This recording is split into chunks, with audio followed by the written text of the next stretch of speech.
Just want to welcome everyone out there who is joining us. Thanks for tuning in and stand by. We'll be starting here in just a few minutes.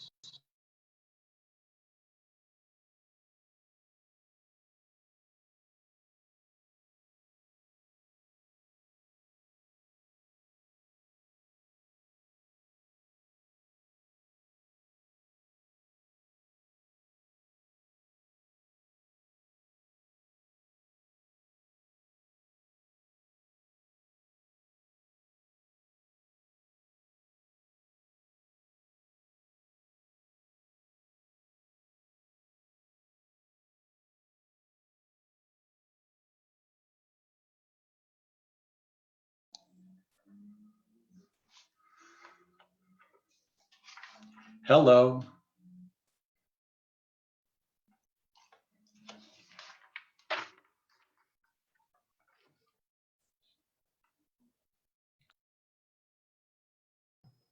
Hi, Father. Is that you on the line? It is, yes. Hello, hello. Fantastic. We're going to get started here in just a few minutes. Thanks for joining us. Okay, no problem.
Hello, everybody, and welcome to the Steier Group's latest version of the Stewardship Development and Fundraising Forum.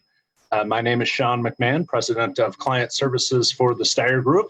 It is Wednesday, April 22nd. Sun is shining here on the world headquarters of Steier Group Incorporated in Omaha, Nebraska. Wherever you may be, hopefully the sun is shining on you today. We are in roughly week number 6 of this pandemic. Don't know about other folks out there. I'm getting a little bit more used to it, but it certainly is still just as challenging as it was a few weeks ago.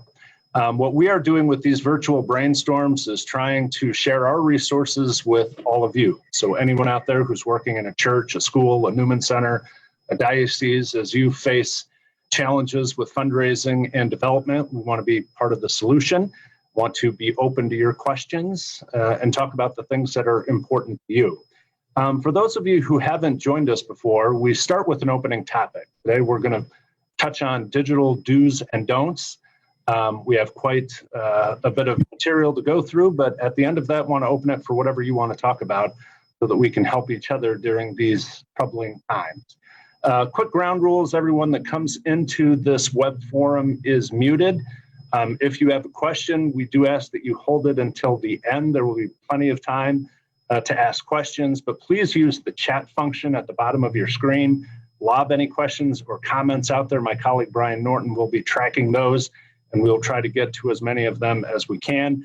Roughly slated for right around a half hour here, depending on how many questions all of you do have. But we've got our panel of experts, Steier Group campaign managers, standing by to cover whatever, again, topics that you'd like to. Want to give you a quick background on the folks who will be our feature presenters today. We're starting with a familiar face. Some of you might remember this guy, Nick Kramer, former president of the Steier Group, founder of Kramer Solutions Group, and director of Catholic social media. He's a member of Christ the King Parish here in Omaha and is an expert on all things digital and social media. So Nick will be joining us. Also, Father Tom Holder from Our Lady of the Presentation Catholic Church in Lee's Summit, Missouri. That's just southeast of Kansas City. Father has 24 years in priestly ministry, and as you see there, a little bit of a background in marketing and business as well, which I think has served his parish well, and we will jump into that in a couple of minutes. But since we have Father on the line, I'm hoping that we could twist your arm, Father, into starting us with prayer. Sure. All right, in the name of the Father, and of the Son, and of the Holy Spirit, amen. Almighty God, we gather in this Easter season filled with the light and joy and hope of your Son's resurrection. We also gather in these challenging and unique times in our world and in our church. We're striving to find ways to be people of hope and life amidst all the darkness that sometimes fills the world, amidst all the challenges that we are encountering during this time. We ask that you bless our gathering today as people called to serve others in your name. We just ask that you help us to be the best that we can by using our gifts and using our talents to serve your people well. So bless us always, help us to always be filled with that joy of new life as we go forth, bringing your kingdom to others. And we ask this through Christ our Lord. Amen. In the name of the Father, and of the Son, and of the Holy Spirit. Amen. Thank you so much, Father, and sit tight. We're going to jump back with you in just a few minutes here. But first, I want to bring on Nick Kramer. And again, Nick is a familiar face to many of us, spent a long stint here at the Steier Group before breaking out on his own, and started a digital communications firm specializing in all things digital fundraising and social media. Can't think of anyone better to bring on today to talk about best practices. And I should mention, a couple of weeks ago, we sent out a survey to everyone who had been a participant on these web forums. We asked you what you wanted to see, and overwhelmingly, this was the number one topic. People wanted to talk about social media best practices, what they should be doing digitally. By now, a lot of folks are streaming masses and incorporating a lot of these things, but we want to dig even deeper than that to see some of the things that you might be able to do with your church or school or organization. So bringing Nick into the fold here, Nick, just kind of as an opening comment, clearly the landscape has entirely changed over this past month and a half.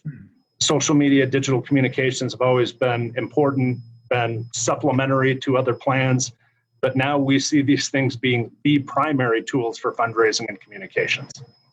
Right. There's been a lot of converts in the last couple months to online giving, which is good. I mean, the easiest way to think about it, Sean, is that for a lot of parishes, before COVID, before the pandemic, basically take a look at your offertory and see how much of that coming in was online, right? Whether it's 40% or 50%. And then fast forward 4 or 5 weeks, and a lot of parishes, that's the only offertory that's coming in, right? So if you've dropped by 60 or 70%, that's typically what was coming in, through checks and envelopes. And of course, it's different at every parish. I've spoken with some parishes that are doing better than they were before this. I've talked with a lot of parishes that are down about between 30 to even as much as 70%. So I'm going to walk through just a couple slides of the stuff that we get asked a lot. The first one is, as you hinted at, folks are streaming mass, and we encourage everybody to do that. So we always get the question, they say, well, where should we do that stream at? Should we put it up on our Facebook page? Should we put it on YouTube? Should we stream it straight directly to our website? Or should we have something like our parish app? A couple of people have those. We have strong opinions on it, and the data is in. The best place, if you're going to do it in one spot, it's Facebook. You want to live stream directly to Facebook. A couple of reasons why. Number one, it's where your parishioners are at. So there are more than 200 million people in the United States that are on Facebook. It is your core audience, right? It's the young, it's the old. Even though kids say Facebook's not cool, they're still on there. Grandparents are on there, and they will be on there until the day that Facebook stops letting you share pictures of grandkids. So it's just the one that people are most comfortable with. It's also a lot easier to build community if you're streaming straight to Facebook, because the comment section is a little bit more active, right, than it is on like a YouTube, or if you're streaming straight to Twitch or something like that. And most importantly, you can easily run a virtual offertory when you stream straight to Facebook. This is what it looks like. We teach all of our clients, there's 2 people you need. You need a pastor, like Father Tom, who does a great job with this. And then you need what we call a producer, who's the one actually holding the phone or just hitting go live on the actual device. And then you need this sharp looking young lady here to be your digital usher. So when you're live streaming, This is the person that goes into the comment section and says, okay, it's offertory time. Hey, everyone, please make your gift, online. Here's the link. This is the person that's answering questions, but it's really important that we continue to remind folks and that we offer that link, because the parishes that are doing it are having great success, right? Period, full stop. If you just live stream and if the priest says, thank you all for watching, and please, this is the time of offertory, and then they quickly move on, you don't get that much in, right? When you stop and pause and make it a thing, and you say a prayer and you actually let a couple beats pass, you put the link into the comment section, great things happen. Okay.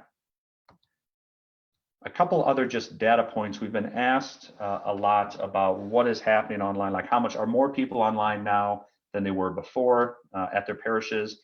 Here's the research we did before, the global pandemic here. And what we found, we did this in partnership with eCatholic. We measured household giving as it relates to a parish's social media presence. And we found that average household giving was 6.4% higher if a parish had a Facebook page. So we measured parishes that didn't have Facebook page, ones that did. Average giving was higher, 6% on those that had a Facebook page. And then the most important stat we found was that how often you post mattered. So again, this is before the pandemic, before we were all locked in our homes with nothing but social media. Those parishes that were posting at least daily were seeing average household giving that was 44% higher than parishes that were posting less often, right? There's clearly something to this. And as all the folks on this call that are, fundraisers by profession, that, right? The more you engage with someone, the more you provide content to them, the more conversations you start, the more tied they are to your organization, the more likely they are to give. No different on social media.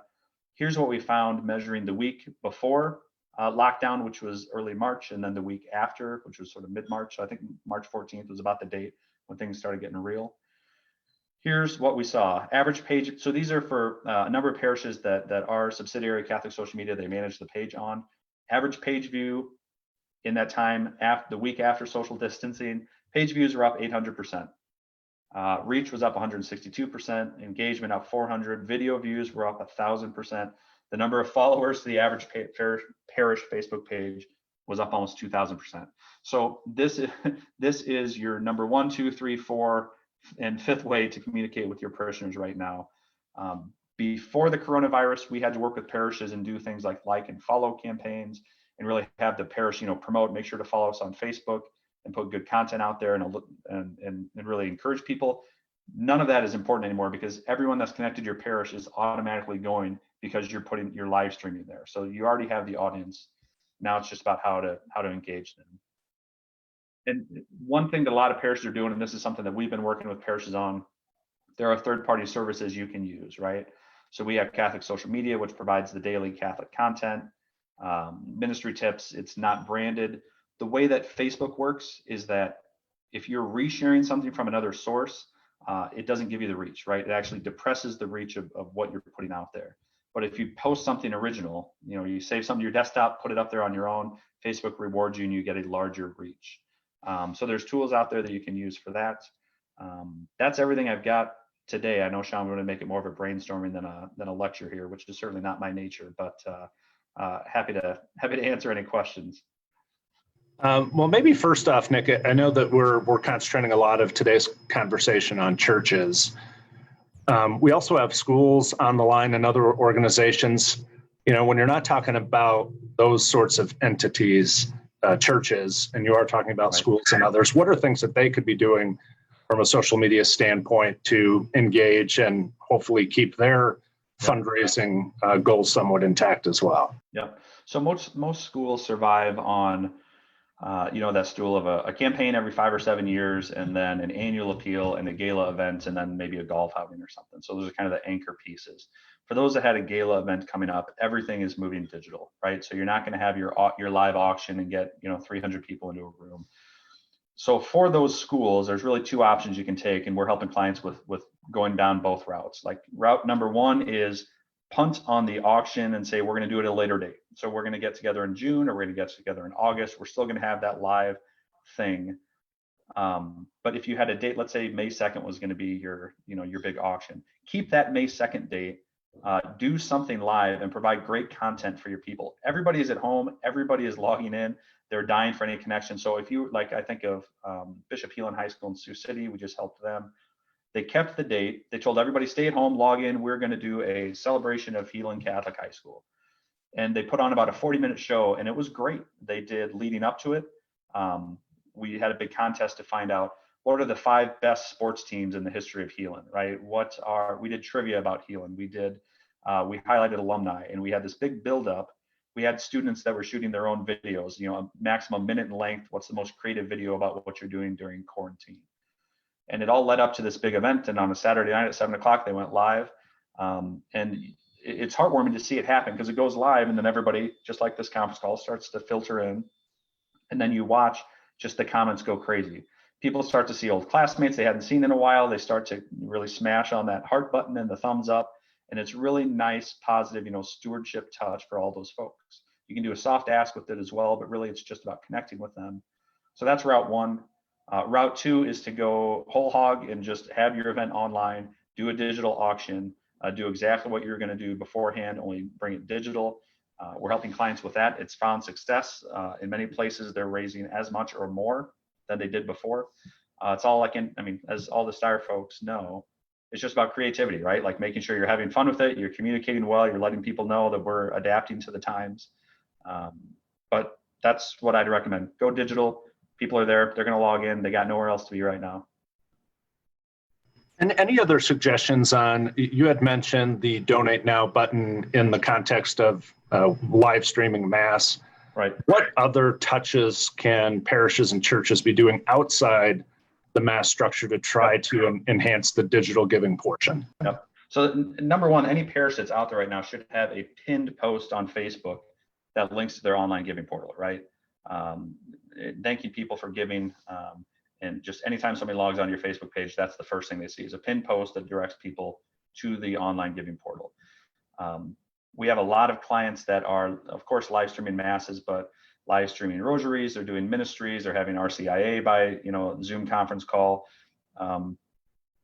Many parishes are doing creative analog things, right? You're having drive-through confessions. You're having parades and blessings and things like that. Make sure that you're constantly taking photos of those things and posting them onto your channel, right? Parishioners want to see that the faith isn't, the churches aren't empty, the church is deployed, right? It's out there, they're doing good things, they love that content. I get a lot of questions about, should we use like the Facebook donate page, or the Facebook offers a donate button? The answer is no, don't use it. In good times, it took 2 or 3 weeks to get approved for it. And these are not good times, so it takes even longer now. Plus, it's just not a good solution for you, because what happens is if my parish, Christ the King, has a donate now button on their Facebook page, I click and donate. A couple weeks later, Christ the King will get a check, or maybe a couple months later, will get a check, and it won't have my information or anything on it. They just get a check for, $180 or whatever it might be. They don't know who it's from. They don't know who to thank. They don't know how to steward that gift.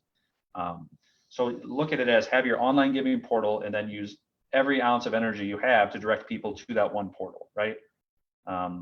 Don't do donate on Twitter. You don't need an app. You don't need any of that other crazy text to give stuff. You just need to get people to an online donation page.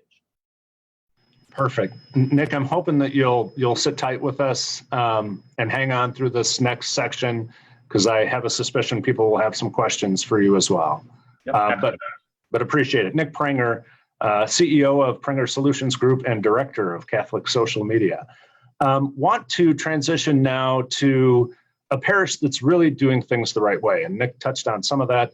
Of all of our partners and former partners, there was one that did stick out to us as a parish that really does it right. Our Lady of the Presentation in Lee's Summit, suburban Kansas City, are doing just a lot of really creative things. And we want to show that to you and visit with Father Tom about how that's been received by the parish. But a couple things that we're going to cover. The landing page is the landing spot, talking about a website. Your daily message doesn't necessarily need to be daily mass, and there is an upside to that. Priming the weekend, we'll visit on that, and finally Saturday services. So want to bring back Father Tom, and we'll kind of walk through these and get his opinion. But the first item on that last slide is the landing page. And Father, I know in talking to you as this all unfolded and restrictions came down, people no longer able to gather at Mass, one of the first things that you did was really zero in on that website and the landing page as the central hub for all your parishioners to get the information they need, correct? Correct. I think we just decided that we wanted to make it as easy as possible for people to get what they wanted, whether that be the weekend Mass, daily reflections, any other events that we have going on. So we decided pretty early on that we wanted to use that as an easy way. We've had a couple of other things, happening event-wise. I think you can notice on there, there's the 50 ways for 50 days. So there's something every day that people can access for a resource. So we just wanted all that to just be easy to find, so it's all there. I mean, we do have a YouTube channel. We do use Facebook for everything too, but we wanted to make accessibility easy just right on our homepage. So. And I can tell you, Father, we've done some research just going around to parishes that we work with, and even myself just checking out parishes here in our community, really surprised at how many websites it's still hard to find the information that you need, or you don't have the resources right there on the front page. So the way that you're doing it absolutely correct, which is getting everything there very easy to access for folks that are trying to get to it. The second thing that we want to touch on is the daily Mass. And I know that there are parishes that are live streaming daily Mass.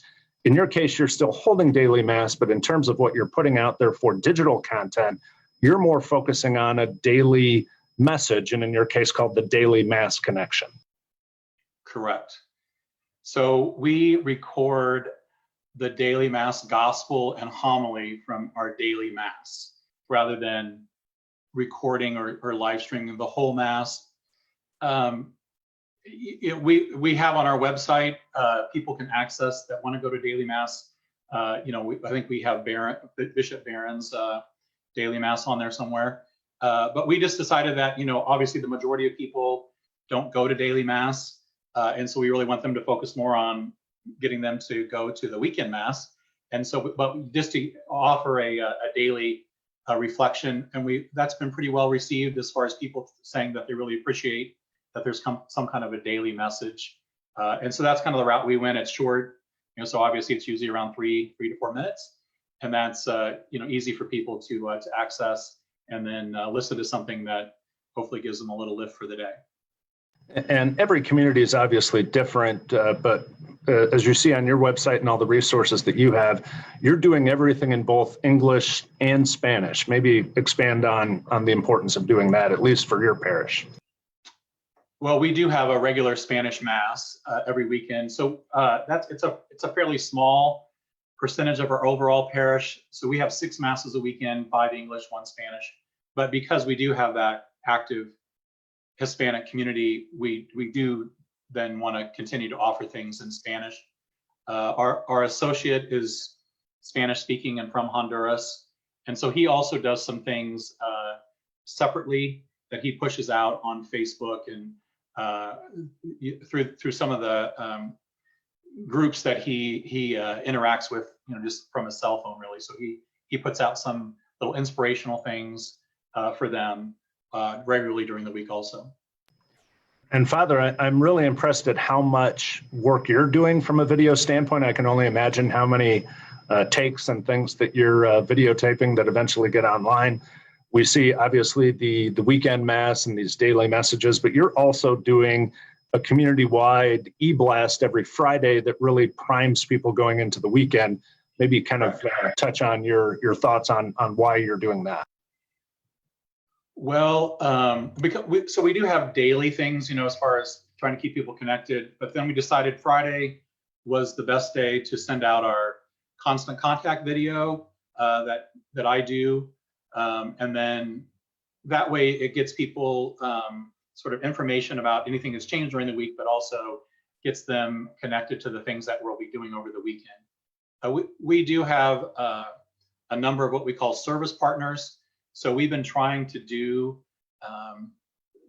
as part of our outreach ministry during this time, we've been trying to do collection drives and different things that will help our service partners. So there's usually one of those happening almost every weekend. So we try to promote that, tell people about other things we have going on.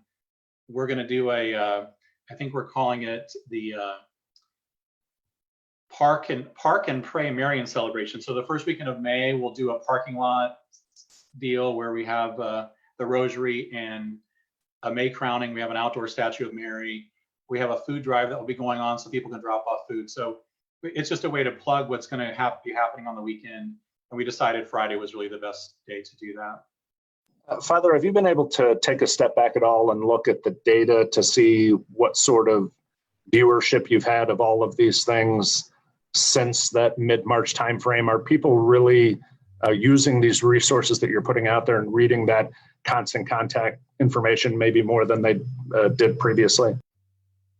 Yes, actually, our communication director every week sends whatever, there's a technical term for it, but she sends us all the data on who's accessing what, whether they accessed it from a computer or a cell phone. We have all that information. I should have looked at it before I came. And yes, absolutely, ours is all gone up. We, like our constant contacts, require us to have people's emails. We had already a couple of thousand of those, but that's, we've added at least a couple hundred people through the course of this to that. And then, obviously our online giving, the number of people using our online giving has gone up also. I think that's over 100. We have over 100 new users of online giving. We already had a fair number who were doing it regularly. So, all of those things have gone up. And I would encourage our schools and Newman centers and other people on the line, these are things that you can be doing as well in terms of that sort of constant contact communication or daily spiritual messages. I think that applies all across the board. Do want to talk about how you handle masses on the weekends. And this is a little bit in the contrary of what Nick was talking about earlier. I know in your case, you have maybe shied away so much from the live streaming and are trying to pre-produce your masses on Saturday afternoon so that they're ready for Saturday evening and Sundays. Maybe just talk through the reasoning there and what you've seen as the pros to that approach. Sure. Well, obviously there's different schools of thought. We have cameras in our church, so we can live stream and use those cameras, and it becomes pretty easy. But when all this first hit, when we were trying to do it that way, we just decided the quality wasn't as good. So our cameras in the church are okay. They're not high resolution by any means. So the quality was a little off. And then all the things that are just inevitable as far as if you're live streaming, there's somebody walks into the view here or something's not quite right.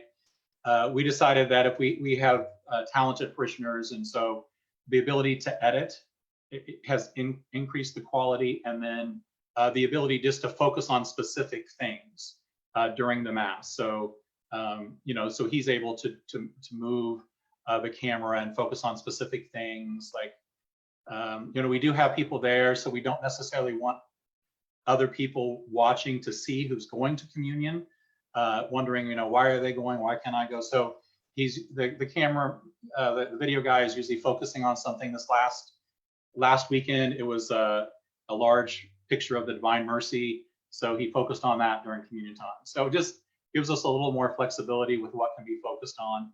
And then really in the end, it was just about quality. And I know there's probably lots of folks out there saying we don't have all of these resources to pull this off. We are going to circle back to that, but you had mentioned the Offertory, so I do want to at least ask a question on that. Could you explain how you're dealing with the Offertory, trying to drive people to online portals and what you've seen as results? Well, we mention it. So it's in the introduction. So every Mass begins with an introduction. It's in the introduction to please give online. And then we also mention it at the end of Mass in the announcements to please give online.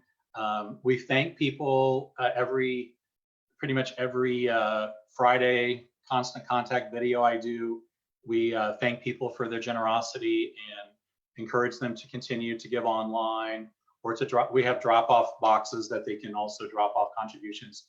So there's people that do that. We our church, we're still able to have our church open certain hours of the day for people to come for private prayer and things like that. So when they come in, the entrance they come in, we installed we bolted down a drop box, if you will. So some people use that during the week. But we really do just at the video mass, we really just stress at the beginning and the end to give online. We've seen other ones where when it's time for the usual time for the collection, so during the preparation, where they actually put up a message that says, please give online. Well, we chose not to do that just because we didn't really want to lose the integrity of the celebration by putting up a big message asking people to give online. So we chose not to do that. And so we really just announce it specifically at the beginning and the end of every Mass. And I know when we visited earlier, you had mentioned that one of your lowest collections this fiscal year was in the week preceding all of these restrictions as people were starting to stay at home. But you had a very good response at the end of March. Maybe talk through that a little bit. Yeah, and some of that at least here in Kansas City, in our area, there was that weekend where all the social distancing protocols were being put in place. And so people, I think, were hearing that and thinking that they shouldn't go into a large gathering. So our attendance that weekend was probably half, even less than half of what it normally is. And so we just didn't have the number of people here, and nobody really knew what was going to be happening after that. And so that was a really low collection weekend. It would have been like March had 5 weekends. It would have been the 3rd weekend of the month. Now, normally our highest collection weekends are the 1st weekend of the month. And then the last weekend is usually, probably the 2nd highest. But then 2 weeks later, which was actually the 5th weekend of March, we have people that track all those things in our staff, but it was our 2nd highest giving weekend of the whole fiscal year. So some of that would have been maybe people catching up because they realized this was maybe going to go on a while. But we did notice within that 2nd full weekend of the current protocols that more people were using the online giving, but it was really our 2nd high. The only other weekend that was as high was the weekend that was right after Christmas was our highest, and that one was our 2nd highest. So incredible. So it can be done in the midst of this crisis.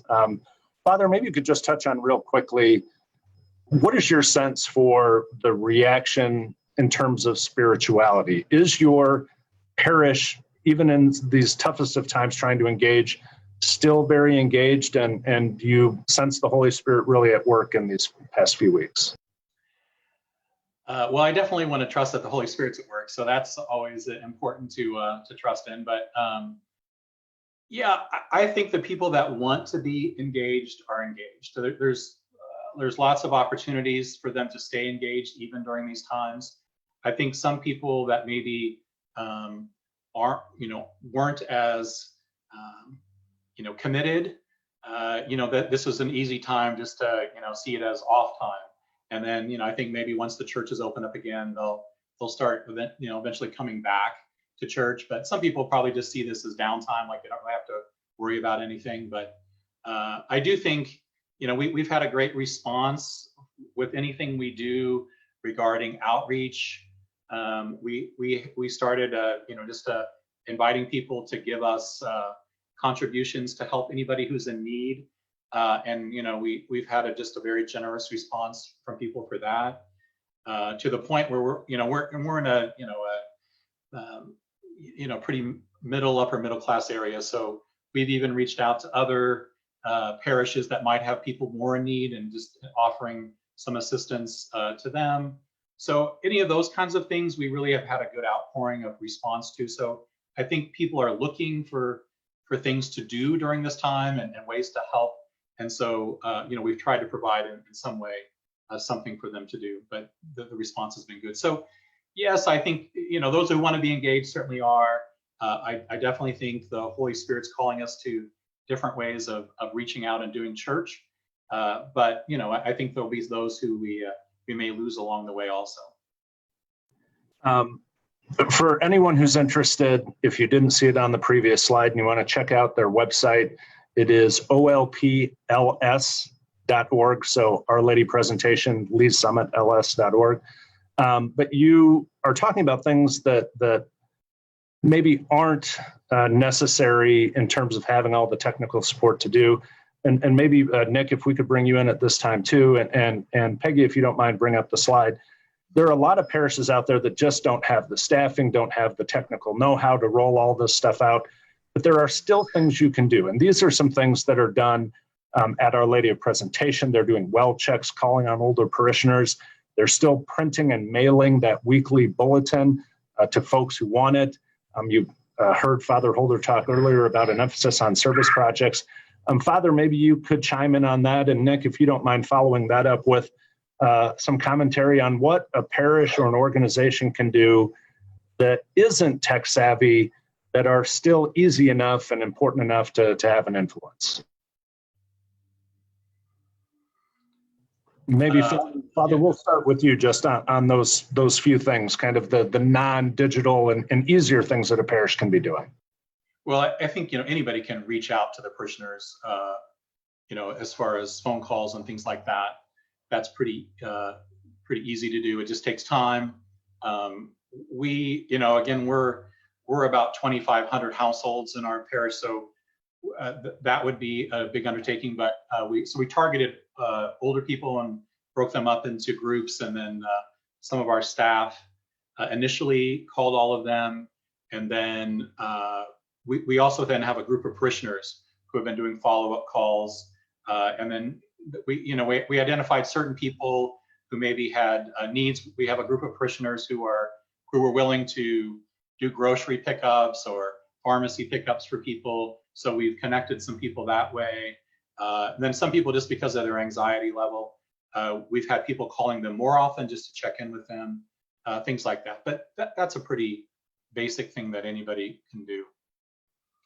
Nick, how about from a digital standpoint? If you're the parish that is lightly staffed, what are some very easy things that can be done?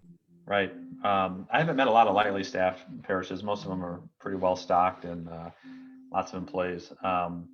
I think that what I like about what Father said was the way he described it as connecting. Like, that's absolutely the answer. Too many times parish staff, who of course are under-resourced and thin, see themselves as they have to do everything, right? They have to make all those calls. You have parishioners out there that are dying to be valuable right now and to help the parish in ways that maybe aren't financial. So for every parish that I see doing well, they see themselves in that connector role of, hey, we want to call every parishioner. We want to call the older parishioners. Don't just start calling parishioners, form that committee, right? And let them run with it and be the connector at the parish. So I love what Father Tom said there. He does a good way about all of this. From a digital standpoint, I mean, it's just the blocking and tackling. Every parish can have an online giving page. It's malarkey, any parish that says they can't, or my parishioners are older. It's just not true. And you can have an online giving page. If you use eCatholic, use eCatholic Giving. If you have ParishSoft or PDS, you have something built in, you're probably already paying for it. Same with OSV or LPI or anything else. So get that online giving page spun up. Any parish can live stream Mass. It just takes a smartphone, and that's really all it takes. Father, what he does at OLPH is great. You can use for those that say, well, we can't possibly pre-produce, or shoot in advance. I don't know how that works. There's a simple free service called restream.io where you shoot it in advance, and then it shoots it out to all of your social media channels. Again, that's free. So there's bare minimum stuff that anyone can do. The answer is just not to curl up into a ball, right? So those parishes that have seen this as an opportunity and a way to engage are having great success. And same with dioceses too. Dioceses that are working their tails off right now, connecting with donors and doing well checks and just calling without asking, are seeing an incredible response, right? So like anything, this too will pass, but take advantage of it. And the fact that it gives us a reason to call on donors, it gives us a reason to connect with people in a new way. And we got an army of volunteers out there that are dying to be productive in some way. So let's use them. And I know, at least according to my chart, we do have a couple diocesan officials, our friends at Diocese of Wichita and Nashville. I don't know if Ashley or Mike wants to chime in with anything that you're doing in your dioceses that have been particularly helpful. I'm sorry to put you on the spot. Okay. I know in visiting with Brian, I think, Brian, is there a question on the line here? Yes, yeah, we've got a question from Tom Jacobs at the Timber Creek House of Prayer, which is a retreat house. You know, he says they have no weekend mass audience, and they're obviously not a school, so they don't have kind of that built-in audience, but they have a great customer base from people that have retreated there. So he was just wondering if Nick had any suggestions for that type of organization. That's tough. I mean, so like any nonprofit, whether you're a humane society or church or anything else, I mean, it's go to your core supporters right now and communicate with them. Tell them what you're doing. Tell them why it's more important now than ever. Reach out to them. Don't stop asking. You know, you have to tie why their gift is meaningful, why it's more meaningful right now. Pick up the phone and call them. That's the biggest mistake I see, right? Is people that they want to craft the world's perfect email that's going to solve all the problems and get all that money rolling in, and it just doesn't exist, right? It's personal connections. Call them on the phone. Don't be afraid to say exactly what's going on. Ask them for a gift. Tell them how meaningful it will be. Thank them for their previous gifts. Follow up with emails. It's just, I mean, it's the same fundraising one-on-one stuff that got us through this, only a little bit different now because we can't schedule that coffee. I mean, that's truly how I see it. And Jamie Kennard, I hope I can put you on the spot. Jamie is a member of our Steier Group staff who's been working with the Catholic Youth Camp in Panora, Iowa. Maybe a somewhat similar type of situation. Jamie, could you maybe chime in with a couple of things that the organization is doing right now? Sure. Can you hear me okay? Okay. So Catholic Youth Camp has been doing a number of things to engage with their community. And a couple of things that come to mind is they have created some Google Hangouts where they have people coming together and doing prayers. Some of those things are available after the fact if people aren't able to join them live. Something they did that I thought was really neat was they created a scavenger hunt where you could go and they had people go out into the community and find things, whether it was things around their house or things that were going on, or, you know, things they could find on a walk or something as they were going around their home, take pictures and engage that way. So they also aren't in a situation where they have activities necessarily to live stream, but they're in constant communication over email and showing videos, doing things, thanking volunteers, thanking donors, asking people, what do you love about Catholic Youth Camp, sharing that kind of content through all of their channels. And that seems to be going really well too for engagement.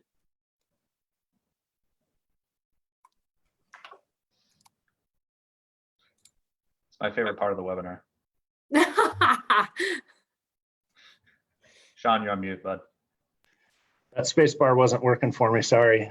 Just curious, anyone else on the line have any other questions for Nick or Father Tom as it relates to any of the topics that we've covered today? I have a question for Father Tom, if that's okay. Absolutely. Father Tom, what time does it say on the clock behind you? Say it again. What time does it say on that clock behind you?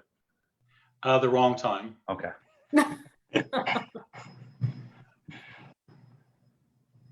Any other questions out there? And I encourage you again to use your chat button. At this time, we do want to talk at least for a couple minutes on Giving Tuesday Now. For those who aren't familiar, there is an International Day of Giving that is being planned for Tuesday, May 5th. This is almost a carbon copy of what you see in that first Tuesday in December, but this as a result of the pandemic and all of the nonprofits and organizations that are struggling to stay afloat. So we are trying to get all of you ready for Giving Tuesday Now. I'd like to bring in Brian Norton, who's heading up our team on this. And Brian, maybe you could just visit on some of those toolkit and resources that we're putting together and making available for everyone. Yeah, I think we've put together a Giving Tuesday Now toolkit on our website that has a variety of resources from a communication plan, and email templates that we just put up today, an FAQ, Giving Tuesday Now itself, the organization, has provided files and graphics you can use for social media. We've also created some that have a little bit more of a personal touch. And so this is an ever-growing resource that we're kind of hoping to add over the next few weeks. We're going to add to it and continue to try and support you. So if you have ideas or suggestions on how we can help you, certainly please let us know.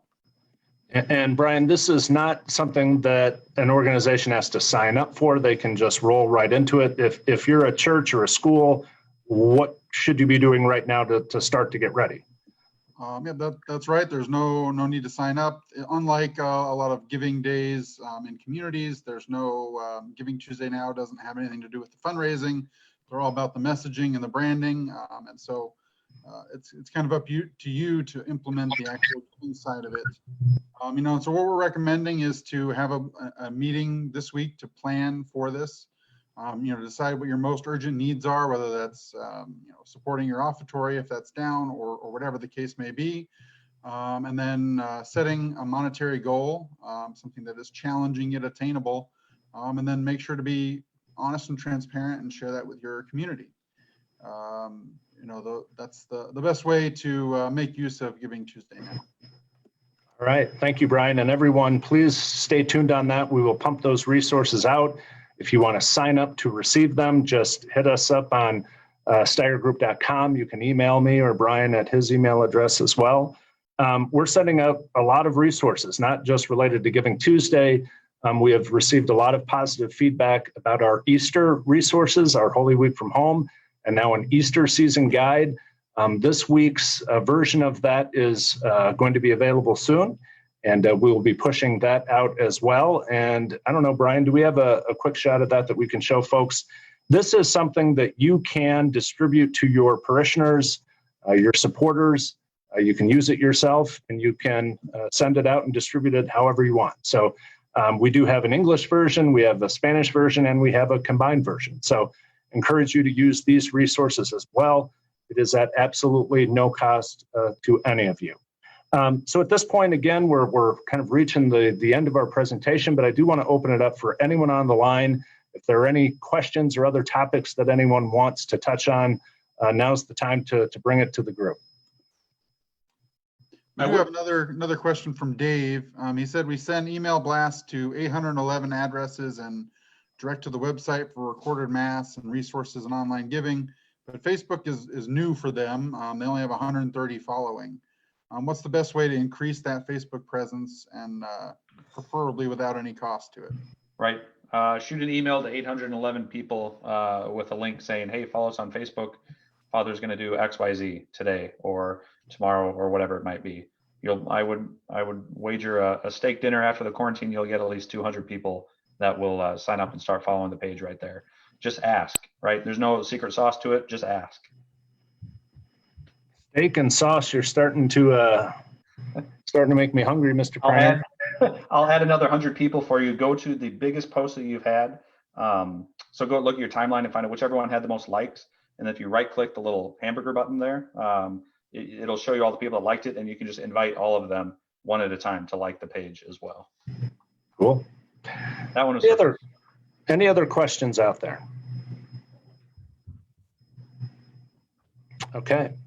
Well, we're grateful to you, Nick. It's good to see your face again, even if it does have a little bit more hair on it than last time I saw. Only in one direction. Appreciate all the work that you're doing and the expertise that you share, Father Tom from Our Lady of Presentation. Just great stuff there, Father. We're grateful for your input and hope that can be a motivation for other parishes and other organizations as they assemble all of their digital and social media approaches to try to keep us all in good shape as we fight through this huge challenge that has been the last few weeks and hopefully is coming to an end sometime soon.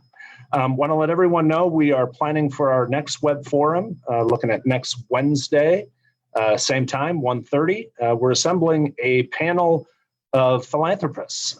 So this is going to be your chance to ask questions of that big kind of typical mega donor. Is their outlook changing? Are they still giving as much as they had? Are they changing the way that they're funneling their donations out? We're going to cover all of that next week with our donor diagnosis. We'll also have folks from a community foundation and a local kind of typical foundation as well. So we hope that you'll join us for that. If you have any questions at all, or if there are topics that you would like us to cover, really encourage you to give me a note, drop an email to smcmahon@steiergroup.com. We want to help you, and we want to be a good resource and share our expertise. So whatever's on your mind, comments, good, bad, otherwise, topics we should cover, encourage you to reach out to me. Father, I hope you would be willing to close us in prayer to kind of wrap up this great discussion today. Okay. So we're a parish named in honor of Mary. So let's just end with the Hail Mary and then go our separate ways from there. Hail Mary, full of grace. Grace, Lord is with thee. Blessed art thou among women. Blessed is the fruit of thy womb, Jesus. Holy Mary, Mother of God, pray for us sinners, now and the hour of our death. Amen. Father, Son, Holy Spirit, amen. God bless you guys. Awesome. Thank you so much, Father. And thank you, everyone, for joining us. I hope you have a great rest of your Wednesday. Our thanks again to Nick and Father Tom. Hang tight out there. Stay safe, and God bless everybody. Until next time.